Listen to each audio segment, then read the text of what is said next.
This is Don't Panic, episode number 403, recorded June 16th, 2025.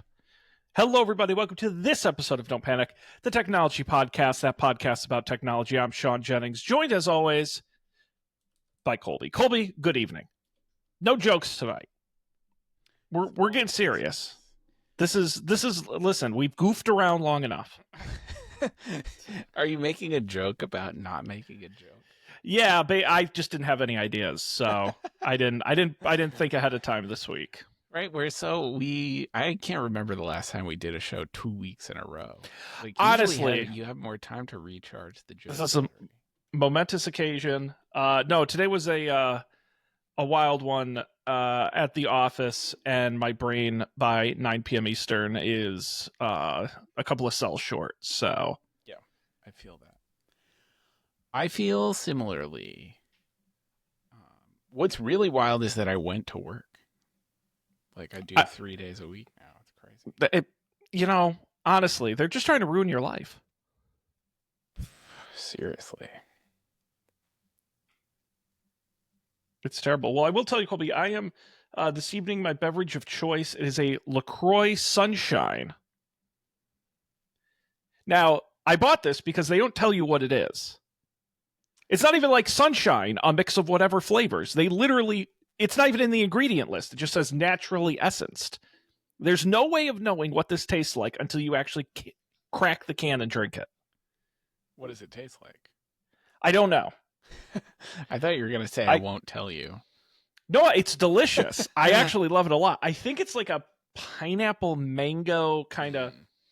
It's very tropical in that respect. I guess Sunshine is accurate. But I just thought the boldness of a beverage to not tell you what it is, but also not make that the gimmick. It's not like mystery soda, or whatever. It's like, no, it's Sunshine. You're going to buy it, and it's going to taste like Sunshine, and it does.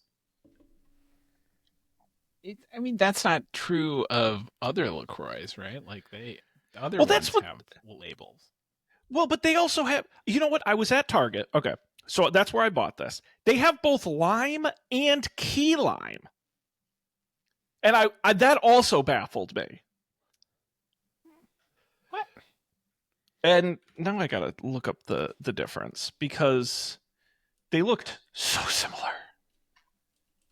Flavors. Because they do have a lot of flavors.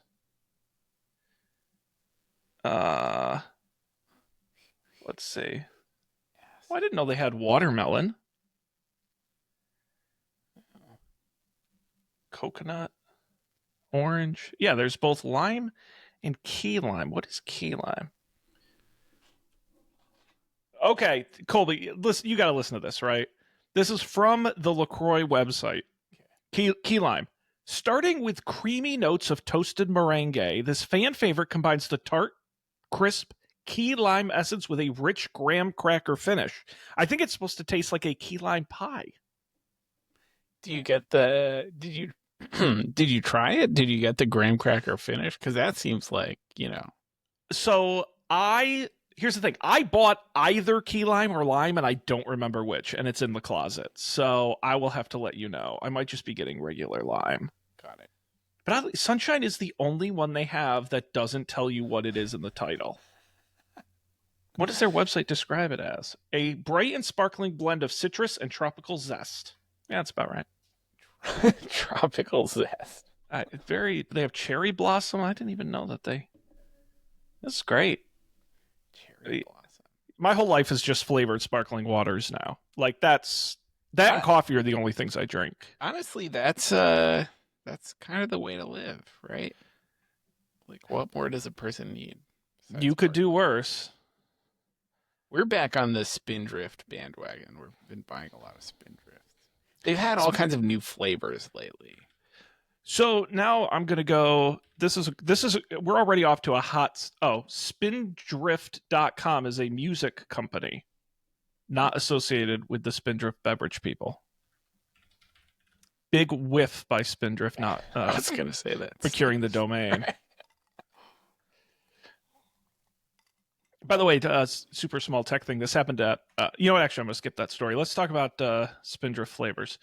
So I will say Cosmopolitan Cosnopolitan is very good.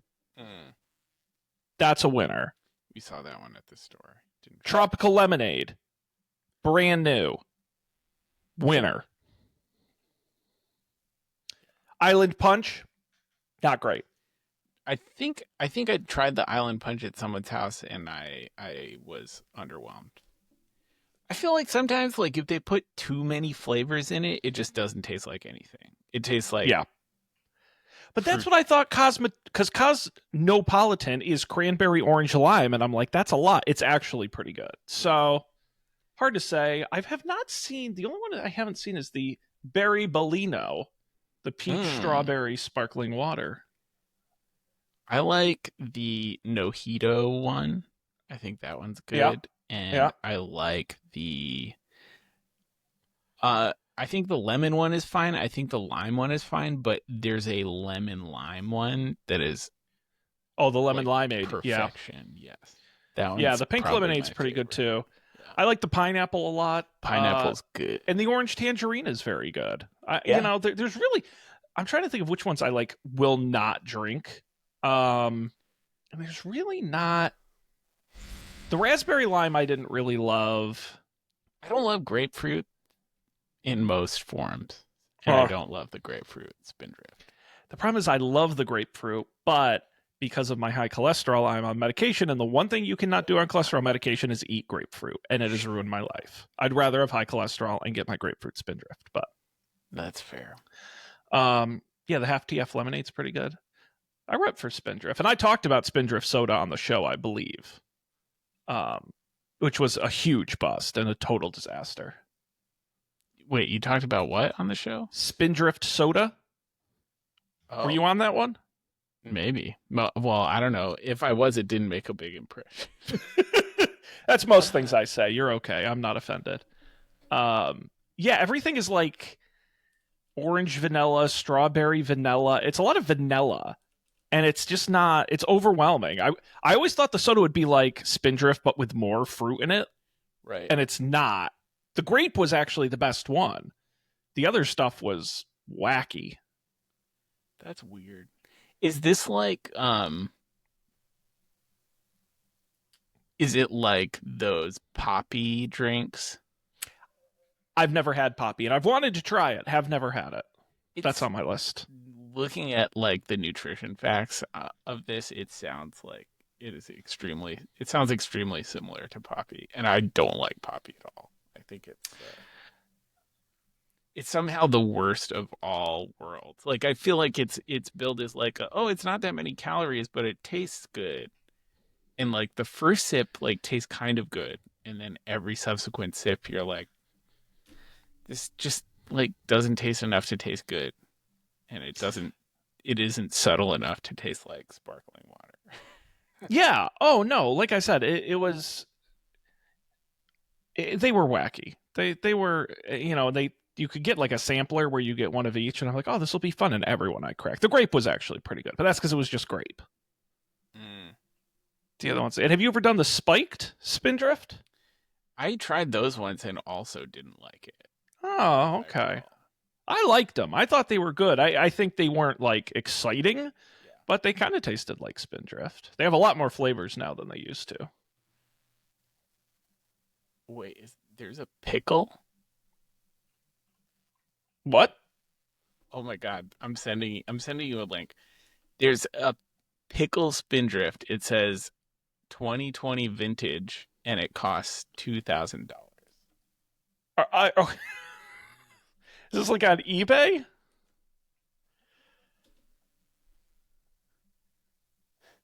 I sent it to our chat. No, it's on the Spindrift website.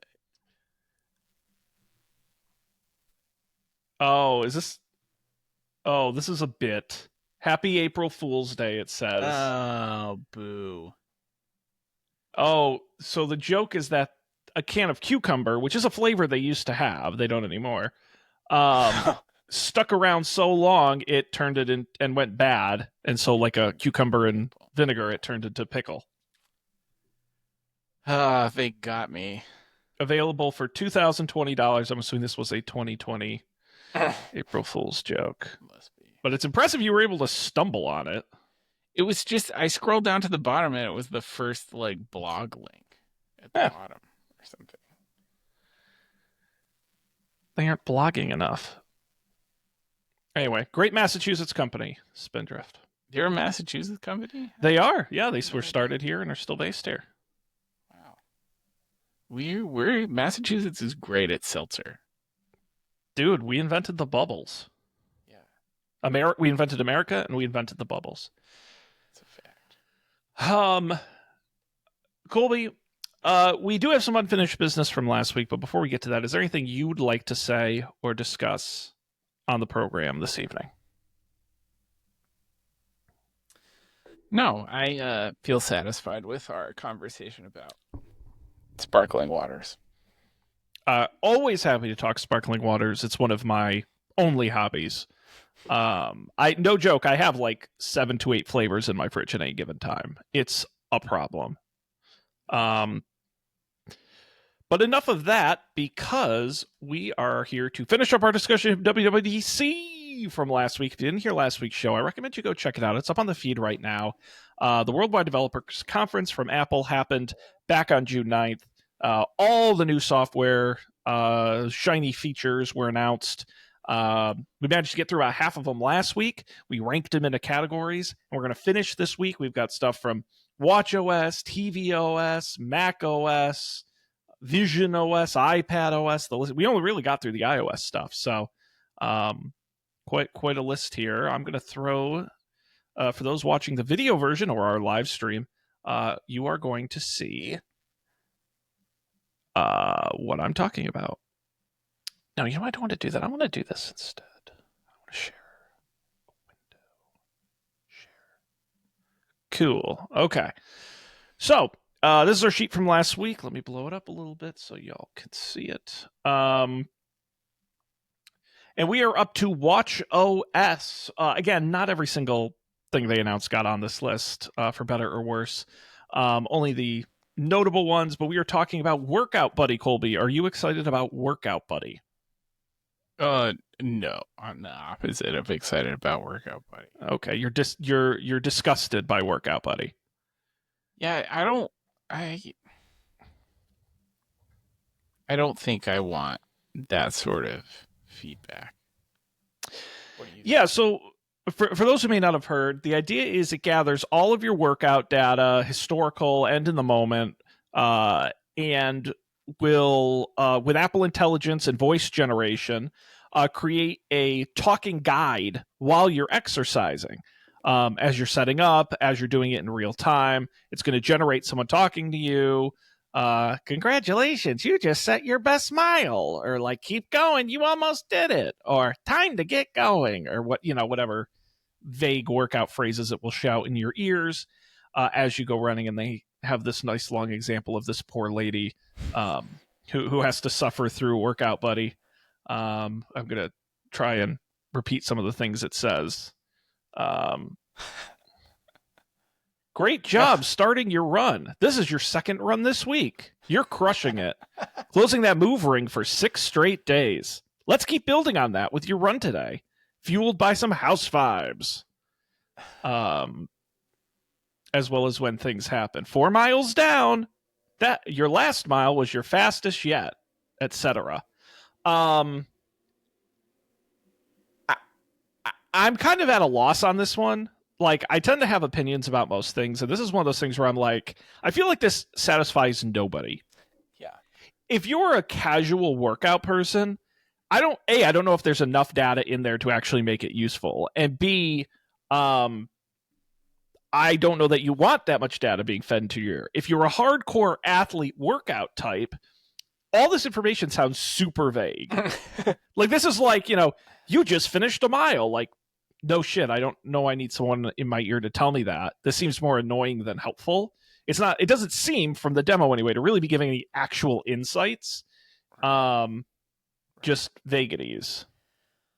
Yeah, it doesn't, like... I'm not a big runner, Sean. You might know this about me. What? Well, I hear you're going to the office 3 days a week. You're telling me you're not running there? I do walk there a lot of the time, but no, I'm not running there.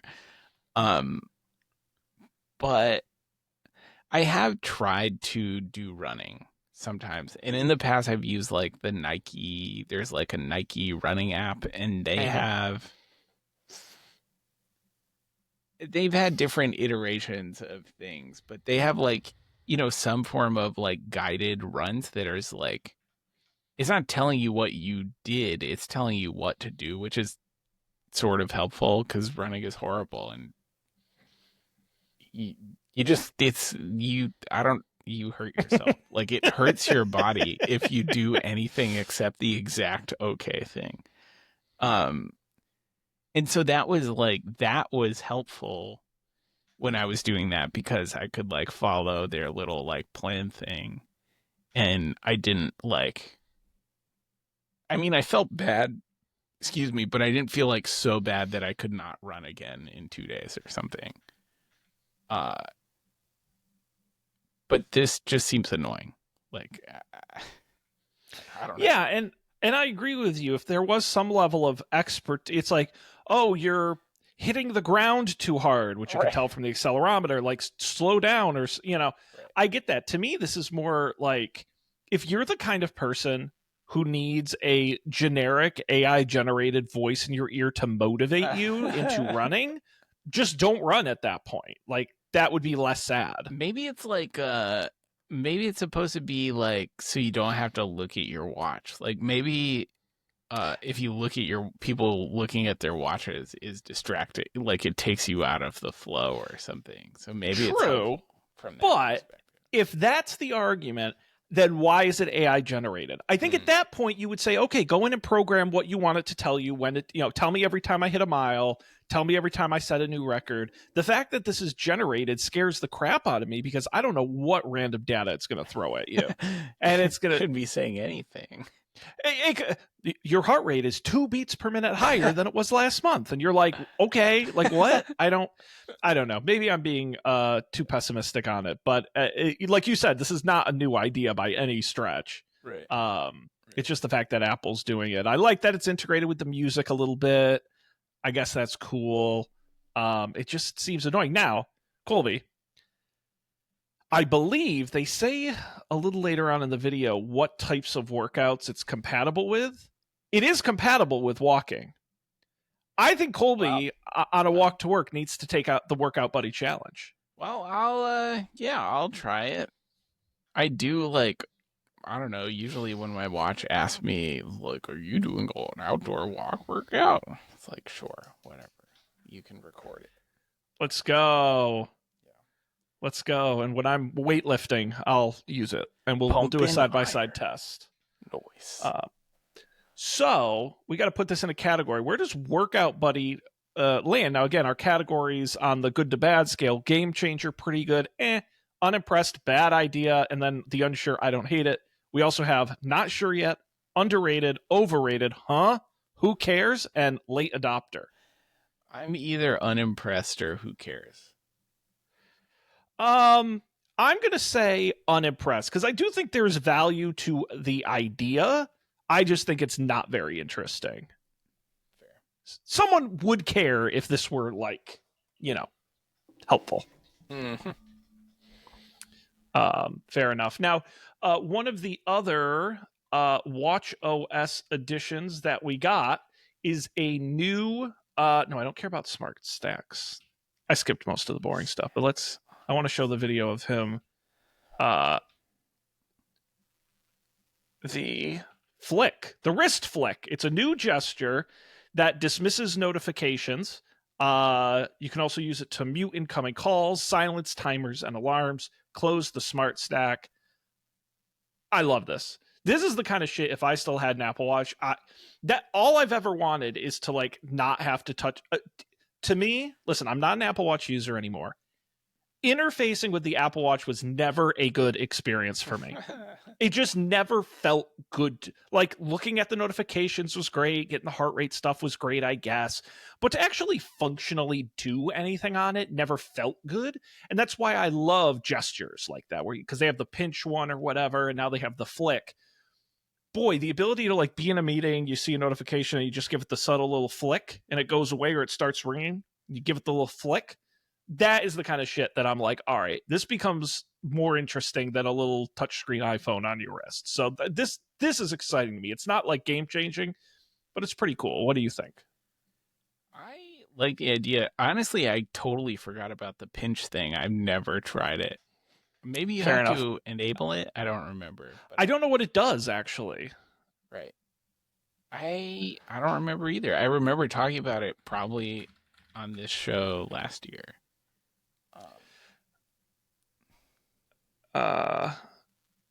For navigation and interacting with assistive, well, you don't use assistive touch. Oh, is it just with assistive touch? Is that why you've never done it?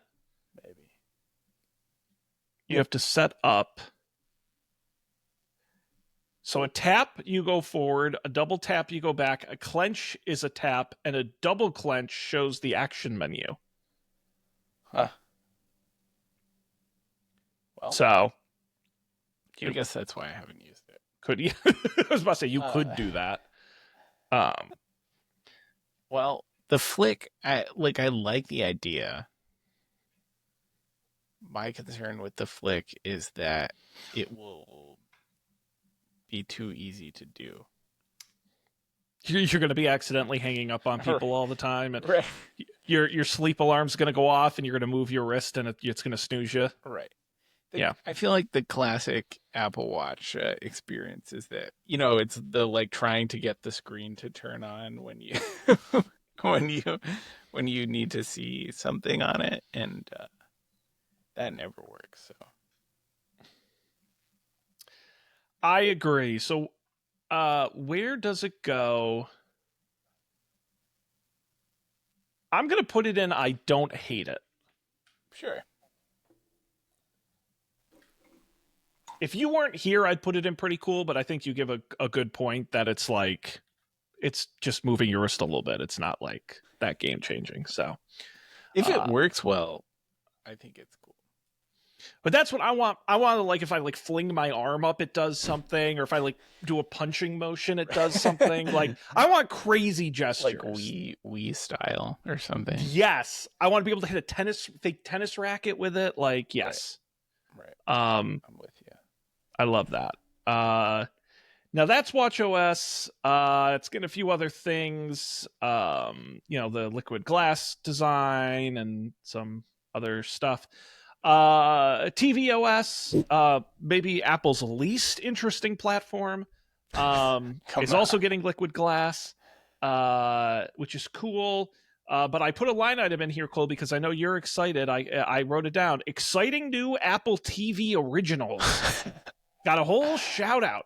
There's always something new to watch on Apple TV. They put up that chart at the beginning that said they were the highest rated in quality of all the streaming services. I don't know if that's your metric to success, but we've got some big shows coming to Apple TV that nobody will be talking about, but they'll be expensive. We know that.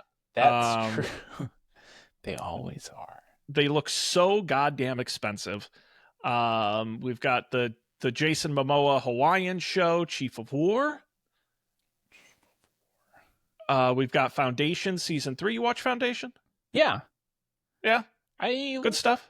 It's fine. Slow Horses is really good. Is it really good? Again, never heard of it. Loot season 3. Loot. I don't remember. I watched some of Loot. The new Spike Lee joint. We got the morning shows back. Nice. The Lost Bus. Is that the Magic School Bus? Gritty Magic School Bus reboot? Honestly, that would be pretty successful. Oh, Platonic was good too. Yeah, I mean, there's definitely some cool stuff here. I don't know, Colby. How are you feeling about the upcoming slate of exciting Apple TV Plus originals? I'll definitely watch some of them. I will definitely watch Slow Horses because it's very good. I will watch Platonic because the first season was good. I'll probably watch the morning show. I think it was fine. The Lost Bus sounds confusing. It's based on a true story of if I'm remembering this, because I did read about this, it is a school bus full of children breaks down in the middle of a wildfire, and it's up to, and some guy went into the fire to save them and drive them out, hence the Lost Bus. Got it. Is that a movie then? Doesn't sound I like. believe it is, yes. Got it. I don't think I'll watch that. Yeah. Yeah, I'm probably not going to watch any of these. Because I'm just going to forget about them. That's my biggest problem with scripted programming these days is like, I'm like, oh, that looks cool. And I just forget it exists. Right. They're not. I've been meaning to watch that John Hamm Apple TV show for like 2 months. I have not gotten to that. So where do we put exciting new Apple TV Plus originals on our list here? Yeah. Yeah, I think that's fair. I like that. It isn't. It's not good. It's not bad. It's a thing that's happening. Right. I feel like the things that are good are balanced out by the things that are like, who cares? So Less good. Right. Yep. All right. Now we did get one other. Believe it or not, we got 2 tvOS announcements, which is crazy. The other is built-in TV karaoke. I know. I listen. Cool your horses, man. I know this is game-changing stuff. So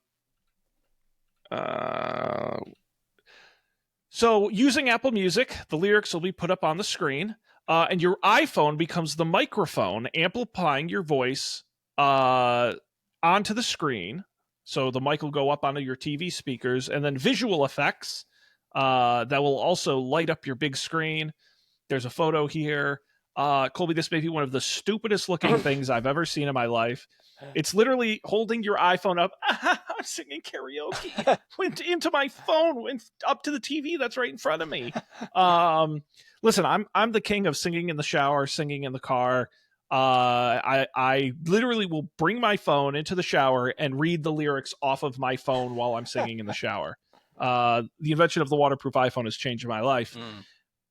This is bananas to me. I can't imagine anyone actually, like, it's one thing to put the lyrics up on the screen and you just sing along, but what is the upside to you, like, singing into the phone? Yeah, I mean, I guess if there was like you were in a giant party with 100 people and there was a party mode and your voice came on over the speakers, but in like this picture example of 3 people, it's like just sitting around. Listen, I'm not here to like tell Apple how to run their gajillion-dollar business, right. But every time it's like, oh, Siri AI is not ready yet, and I'm like, but TV karaoke was. I mean, someone designed and built this, right? That's true. I don't know, Colby. Tell me I'm wrong. Tell me I'm overdoing it here. I don't know. Like maybe it's for the big party, Like maybe it's obviously the picture they're showing here is 3 people, which seems weird. Like why do you need to be amplified back? But like maybe the intent is actually, to accommodate all. Like obviously, I mean, well, maybe I shouldn't say obviously. It seems like it's better with many people. Sure, yes. My solo karaoke sessions probably won't be improved. My question is, I think it's because I'm looking at the shot of it from the video, and it's like there's an option for song vocals, and like maybe you can do fun voice changing stuff, or people can add songs to a queue when you have multiple people doing it. Like, maybe, I think you put enough spice on it, it's interesting. Yeah. Well, one thing that's interesting about this is I know from working at Spotify that in like music royalty land, there is a different class of music royalty where like if you want to if you want to just play a song, right? It's like one tier of like royalty that you have to pay the record company or whatever. But if you want to play a song synchronized with video, you enter a second more expensive tier of like royalties that you have to pay. And like when I was working at Spotify, there were all these like internal like random projects where it's like someone built karaoke on Spotify, and I was like, we can never ever ship this because karaoke goes into that like second. It'd bankrupt us. Right. Karaoke goes into the synchronized with video tier, and I wonder if something about this like circumvents that, or they like made it cut a deal, like, you know, did they cut a deal with them, or does Apple just not give a fuck? Or maybe there's a new tier of Apple Music where it's like Apple Music plus karaoke. Yeah, I don't know. Yeah, it's a very fair question. Again, Colby, with as few people who are gonna actually know this exists and go in and use it, I think Apple can cover it. They're going to be just fine. Maybe that's the, like, they're betting, you know, they're betting on they have a ton of money and no one is going to do this. This is that perfect example in like 4 years when we're covering another WWDC. And we're like, oh yeah, didn't they put karaoke in Apple TV? And we're like trying to remember if that was actually a thing. Yep. And the answer is they did. Remind us if we don't remember. All right, TV karaoke goes in. I want to put in, huh? Huh? Fair. All right. We got to continue on now because we have got Mac Tahoe. Some cool stuff happening there, starting with the liquid glass. We've talked about plenty. No more menu bar, new icons. And in addition to that, we now have, what did I have first on my list? You've got new options for customizability. Like now you can customize the widgets in the widget center with new widget options. You can change the color of your folders, add emojis and symbols to them. This I'm excited about.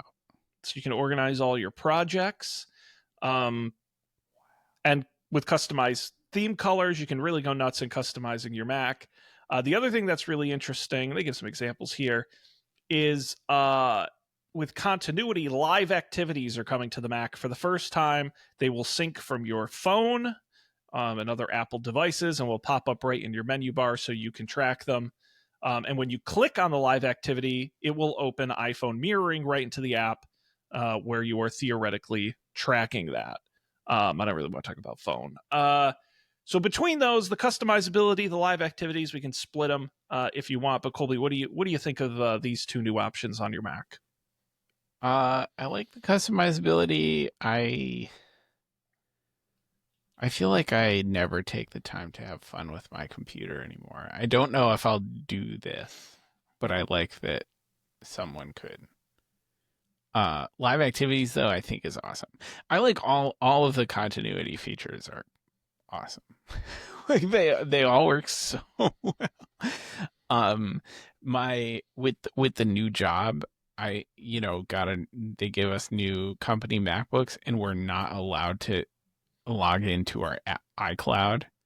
So I can't continuity copy and paste from my phone onto my computer, and I absolutely hate it. Yeah, that is a surprising feature that they, in the same way you can have multiple profiles, that you can't have multiple iCloud accounts that you swap between. Right. That's disappointing. But alas, I think we're just not allowed to sign into an iCloud account at all. But then that means you can't like download from the App Store or anything? You can sign into an iCloud account just in the App Store. It's weird. But like you can't like sign it like, in settings on your computer. Right, the syncing and all that kind of. At that point, Colby, why don't you just have a PC? I mean, come on. I don't know, man. This is ridiculous. Right. Yeah, I agree with you. The continuity stuff is great. Live activities are awesome. I feel like I don't get that many live activities.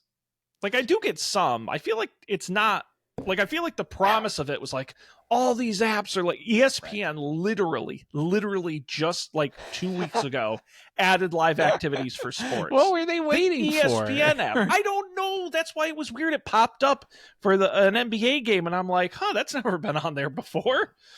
I'm trying to think. Which was strange. I get them for Uber. Yeah. Like Uber was pretty on top of it. And I get them for like plane stuff, like flights. Flighty does it, but I think a lot of the airplanes do it too. I guess it's slowly growing. Yeah, it's like travel stuff, which is nice.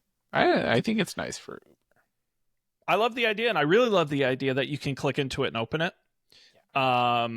If you want to quickly check what it's live activitying. I think that's one thing I never think to do when I'm on my Mac is open up the screen mirroring.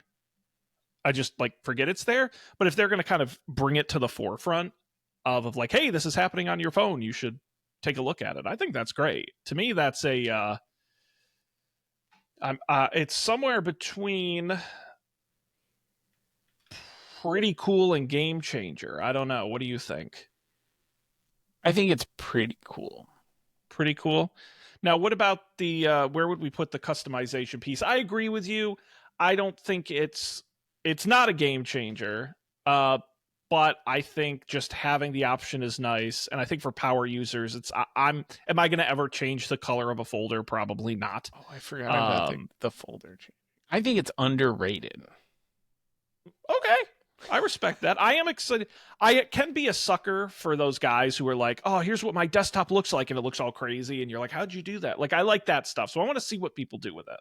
Yeah. I do like, I think I'm going to use like the folder color changing icon stuff because they all kind of like, maybe this is like as I'm getting older, but like reading is more work than it was when I had better vision.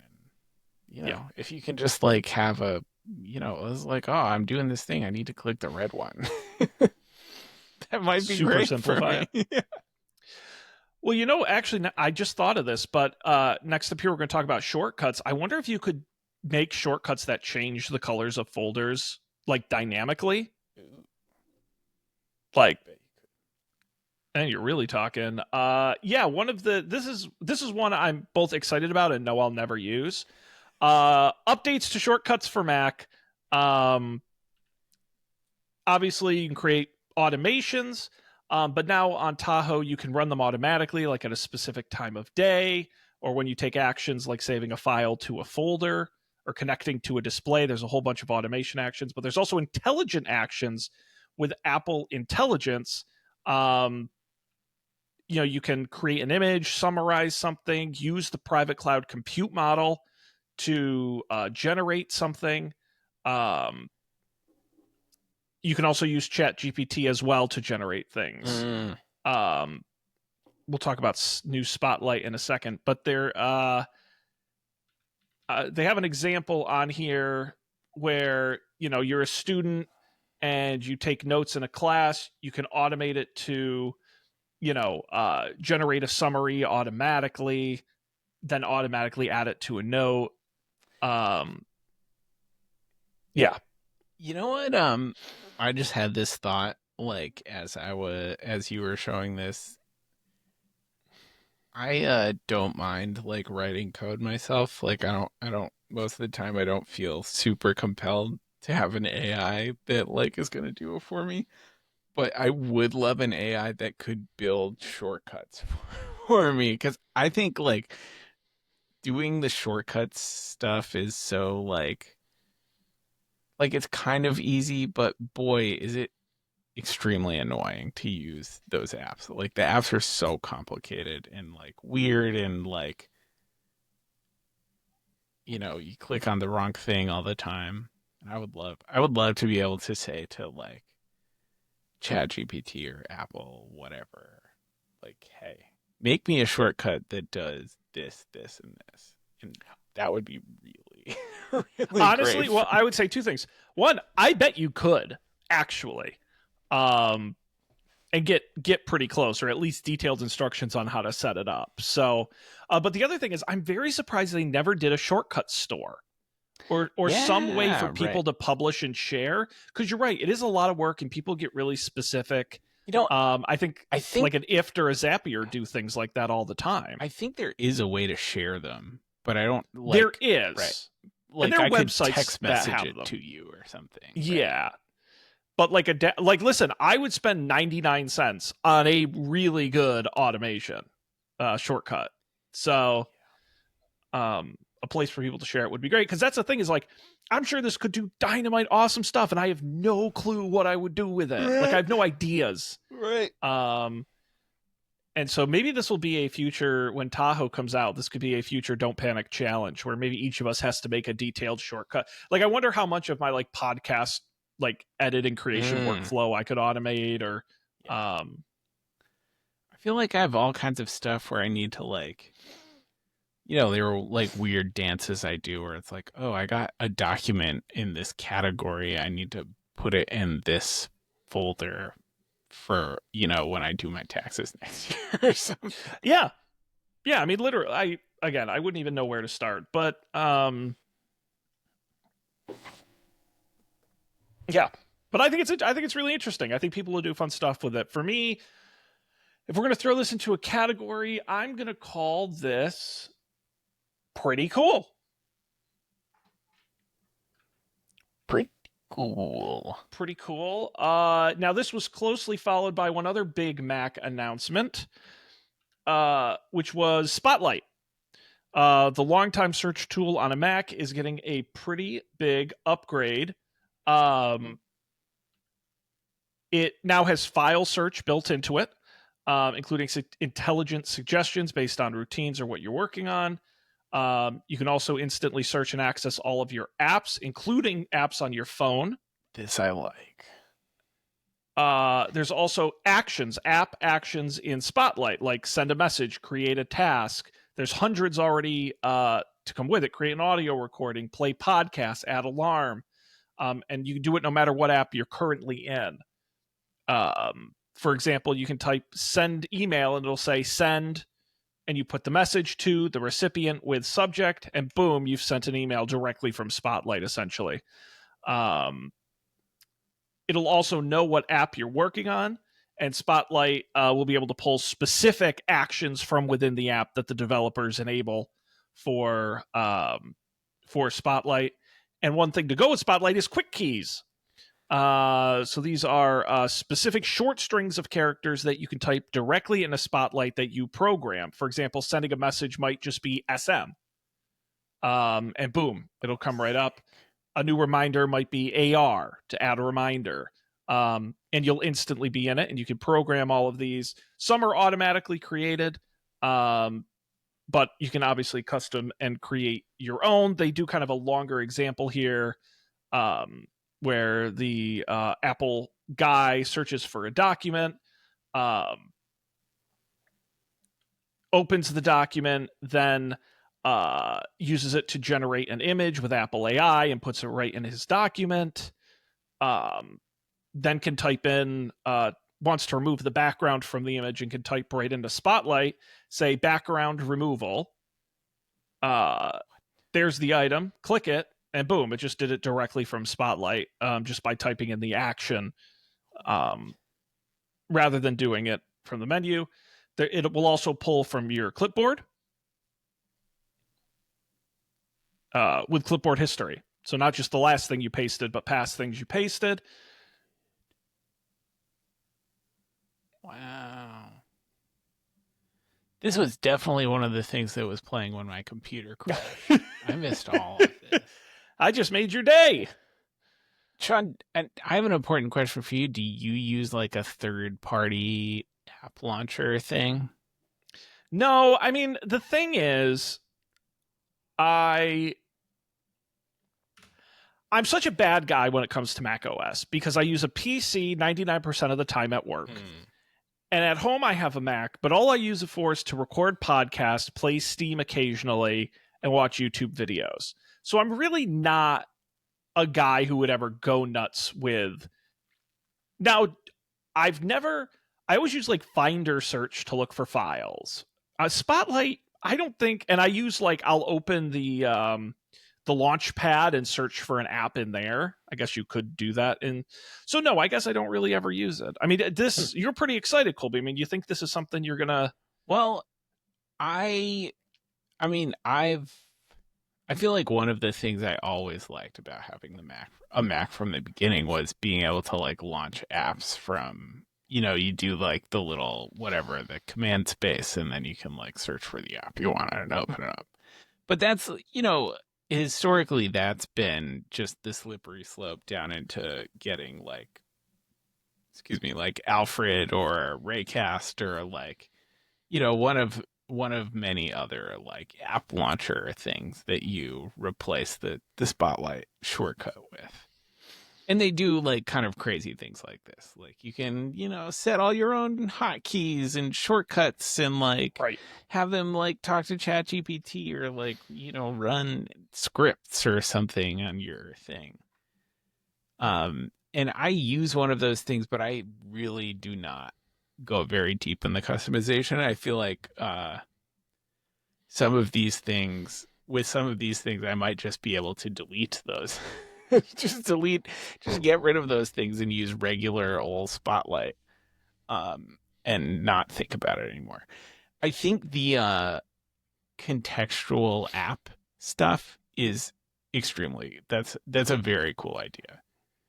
Because another nice macOS thing is that you can always, like in every app, you can open the help menu like along the top, and there's a search bar, and you can search for stuff, and it searches through all the menus. So like if you know something is in one of those menus, but you don't know where it is. This happens in like complicated apps like Photoshop, where they have like there are 100 menu items across the top, and each of them has 100 options in it. It's super helpful to search for it. But I feel like having that be a part of your like, having stuff like that be a part of your just command space workflow, like built in, like I feel like every app in the entire world builds in some kind of like quick key command palette thing now. Like Slack does this, like all of them. And I think it would be great if it were just a sort of like unified thing that ever wasn't slightly different for every single app in the entire world. Yeah, I mean you combining it even with the shortcuts and automation piece. If you're really hardcore, this is not for your mom and pop user. This is a hardcore user thing. But if you're aggressive about setting it up, man, the workflows you can create with these tools, especially for repetitive tasks. If I had a standard key combo, a quick key for like take the document I'm looking at and generate a new Teams chat with this attached to it, like I do that 20 times a day. To have a single key that just does that is awesome.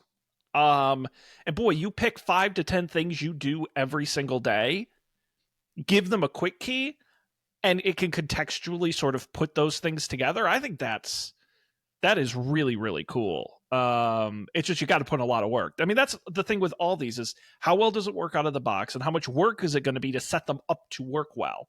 Because this is a mix of automated intelligence, but also manually programming it to fit your needs. So it's a tough one. Yeah.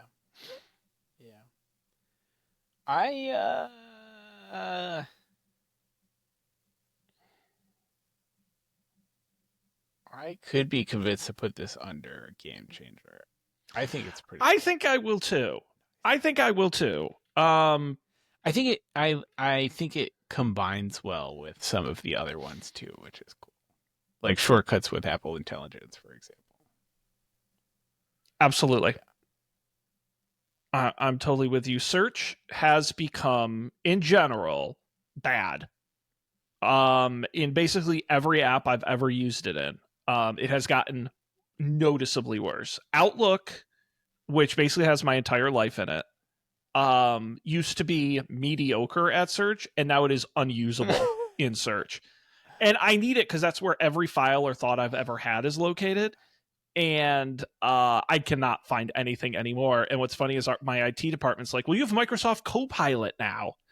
And you can use that to search your Outlook. And I'm like, it's so bad. No disrespect to Copilot, although Copilot is, by the way, noticeably worse than ChatGPT or any other AI I've ever used. It's like the kindergarten version. It's whack. But it's not any better in search than just using the search box. You just have to say it in the form of a question. Right. For me, that Slack is that, like, and Slack search is nice because you can do, like, they have lots of, like, nice parameters that you can add. Like, you can, like, search for, like, messages from Sean in this channel in a conversation with, like, Dan. And, like, that'll work. But at the new job, the Slack retention policy is 30 days. Oh, so Slack history. Someone get the lawyers on the phone. That doesn't sound right. The Slack history is deleted after 30 days, and it's weird. Like, we just recently, like, crossed the 30-day mark, and now things I said, you know, in May are disappearing. Well, I think it sounds like you need to create a shortcut to automatically scrape all your Slack messages into a database. I do not think they would be pleased. No, probably not. But what are you going to do, right? All right, we're almost to the end here. That's all the big stuff for Tahoe.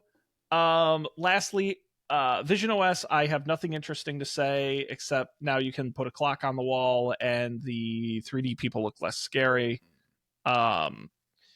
The last sort of big thing is iPadOS, where in the continued Macification of iPad, we now have multitasking with windows. That's right. You can make them small and you can make them big and you can put them over each top of each other, and it's basically the Mac again. Whee! Cool. You can tile them. You can minimize them. It's literally, if you've ever used a computer with a mouse, you get the idea. And so I'll play a little video here. But Colby, I know you and I, we're not the biggest iPad guys. But nonetheless, how does a Windows multitasking experience on iPad, how does that do for you? I think it sounds kind of cool.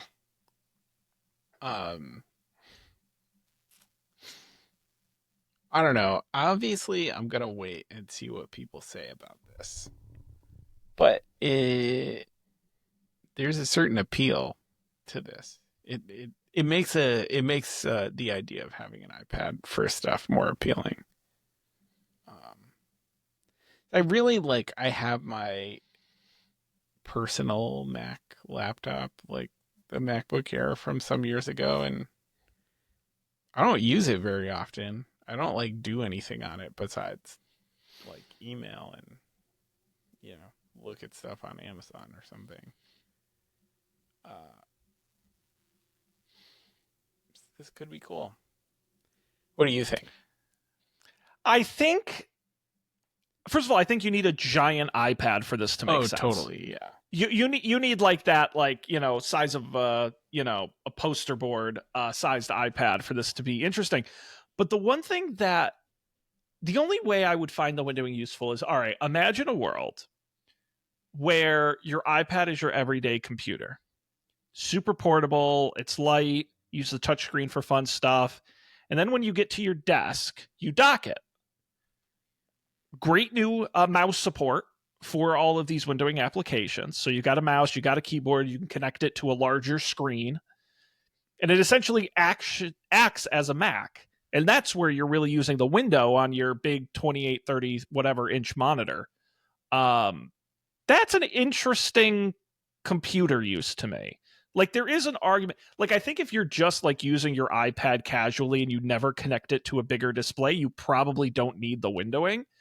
But if you're trying to be really productive, there really is a fine line between docking a Mac to your office setup and docking an iPad to your office setup. And the only difference is what?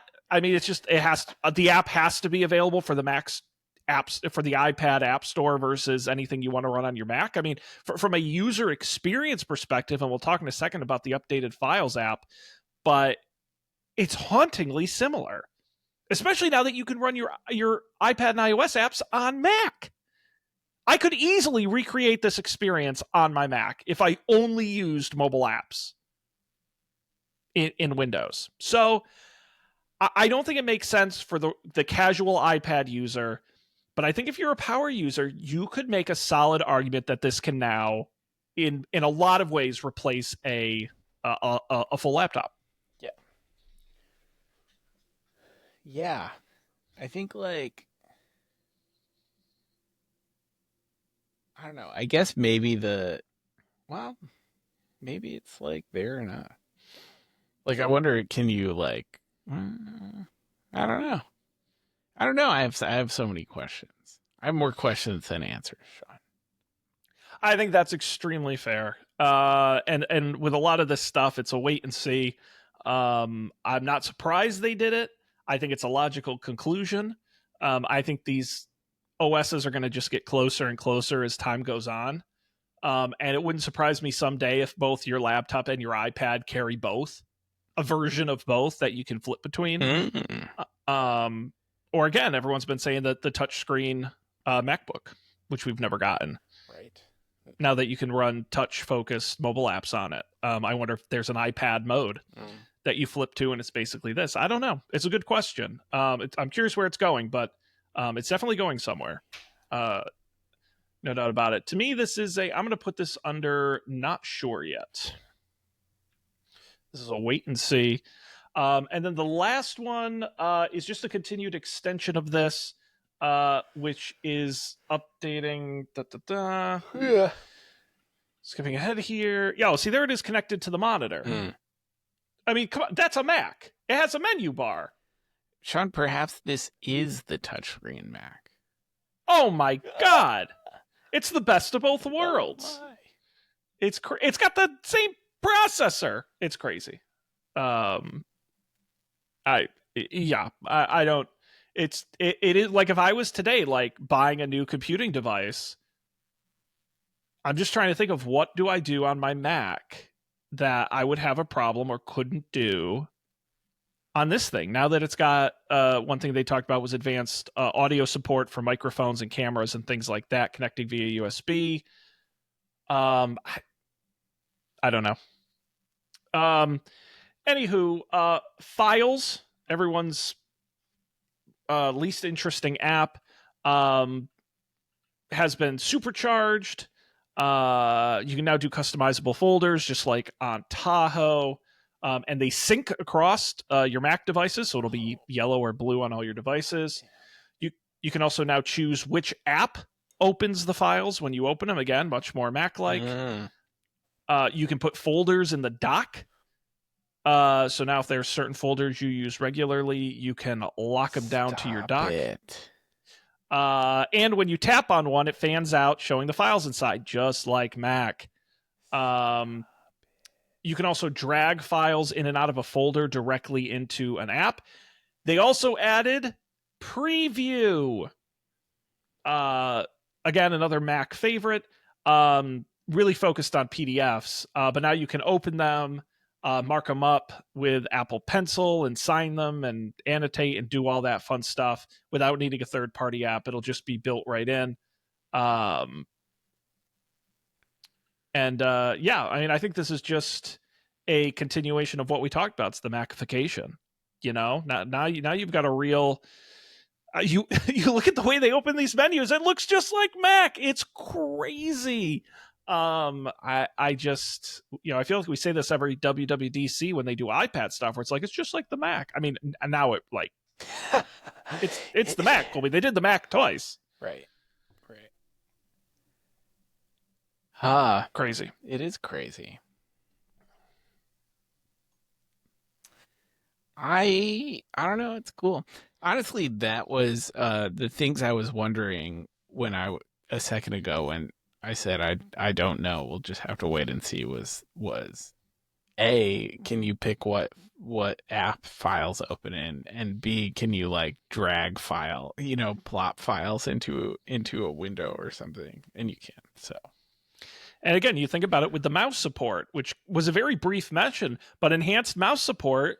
I get doing it with your finger is one thing, but if you're clicking and dragging and you're right clicking, I mean, I don't think it would be hard to be a desktop user using an iPad as a computer.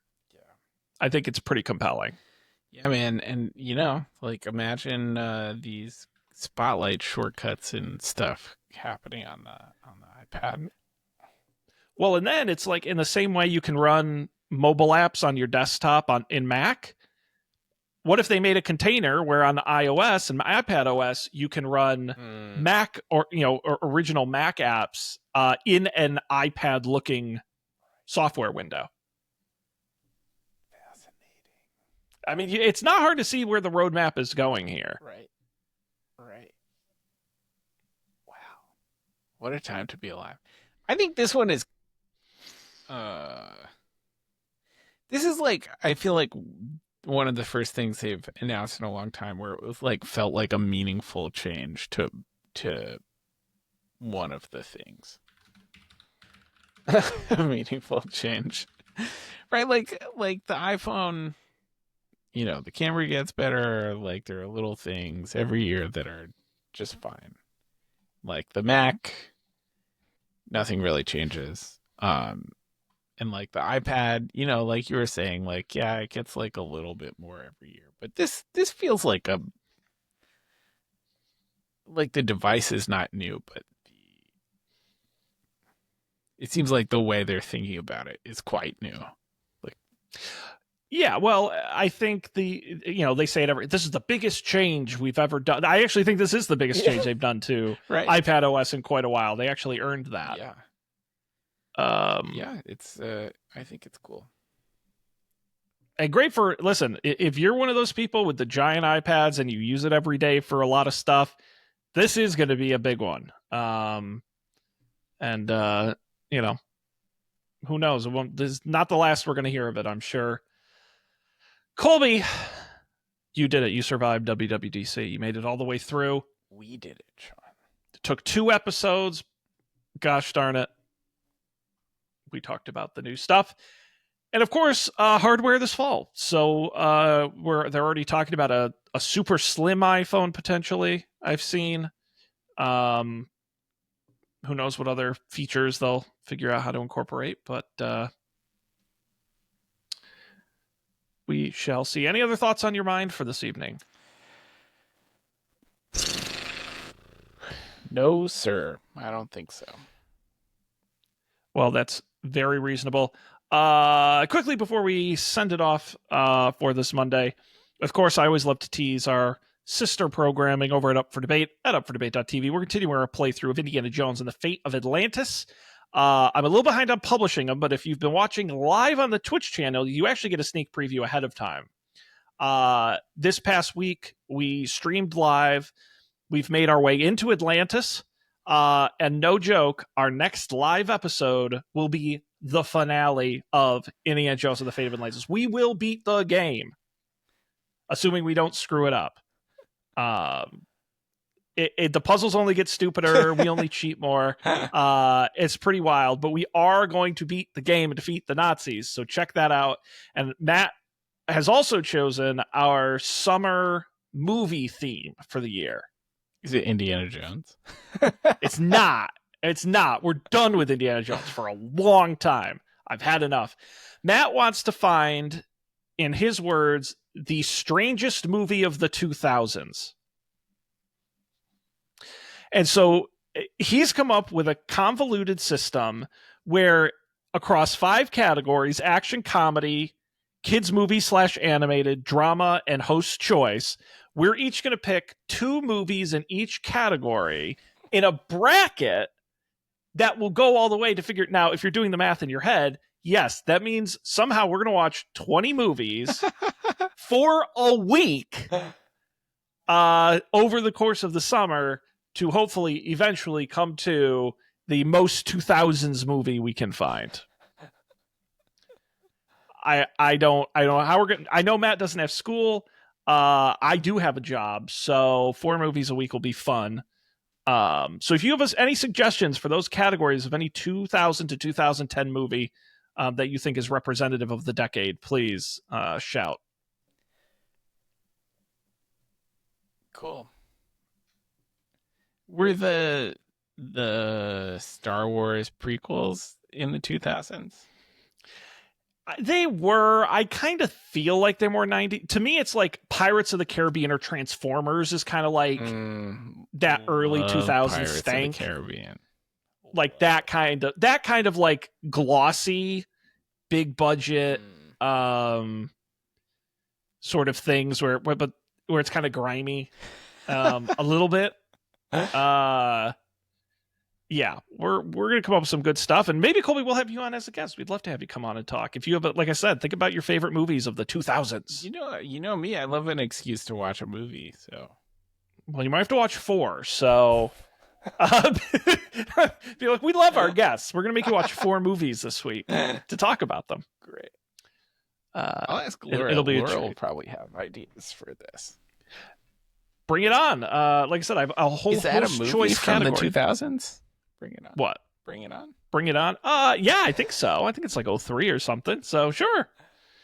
At this point, I'll take anything. So UpForDebate.tv is the website. Subscribe wherever you get podcasts and follow us live at twitch.tv/UpForDebateTV. Make sure you follow to get notified when we go live. This show is Don't Panic at don'tpanic.io. All the audio and video of our past episodes are there. Be sure to go back and listen to last week's WWDC episode if you didn't hear it. We talk about all the previous features we didn't talk about tonight. Of course, the video is on YouTube, the audio wherever you get podcasts. You can also email us at don'tpanicshow@gmail.com and watch us live on twitch.tv/don'tpanicshow or on our Facebook page or our YouTube page or just about everywhere you want to be. So we're going to wrap it up here. But on behalf of Colby, I'm Sean. We appreciate you being here. We're going to see you next time for another great episode of Don't Panic.